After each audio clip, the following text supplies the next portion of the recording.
Live, where news comes first. This is WECT News. Good evening, everyone. Thanks for watching. I'm Frances Weller. This week marks the anniversary of Hurricane Florence, one of the most devastating and consequential storms in our region's history. Even 7 years later, our community is still cleaning up the historic rainfall and flooding that Florence left behind. WECT's Connor Smith spoke with elected leaders across southeastern North Carolina about the storm's legacy. Connor, they say Florence was a wake-up call that changed how they prepare for future storms. Yeah, that's right, Fran. One mayor told me the biggest takeaway from Florence was just how unprepared they were.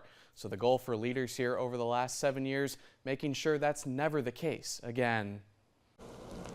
7 years ago, days of rain and near triple-digit wind gusts left southeastern North Carolina looking like this, underwater and scrambling for help. What stands out is the amount of rainfall that came down during Florence. The thing that I remember about the storm, quite vivid, was how unorganized or how unprepared we were to be able to handle something of that magnitude.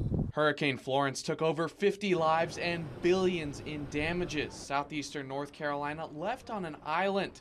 Elected leaders realized this was more than just a usual storm cleanup.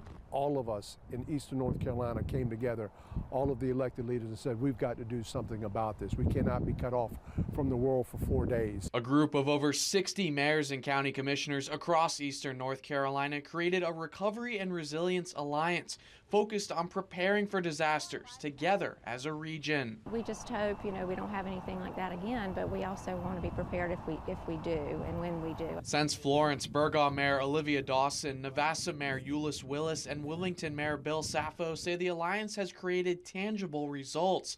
Hundreds of millions for recovery coming to our region, helping small and large communities. And a state resiliency blueprint designed to reduce flooding is nearing the finish line.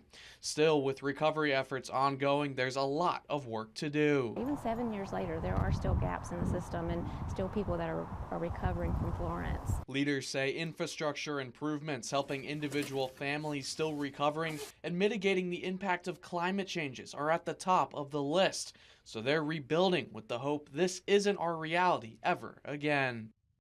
Now today actually marks exactly 7 years since recovery efforts really began in southeastern North Carolina.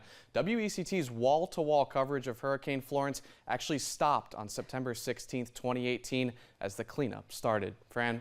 Connor, beyond our region, how did Hurricane Florence change storm responses around North Carolina? Well, Mayor Saffo believes what they learned from Florence helped create a blueprint of sorts for recovery for Hurricane Helene in western North Carolina. Governments there also rebuilding together while also planning for future storms. Well, some of us remember Hurricane Florence all too well. Don't want to go through that again. All right, thanks so much, Connor.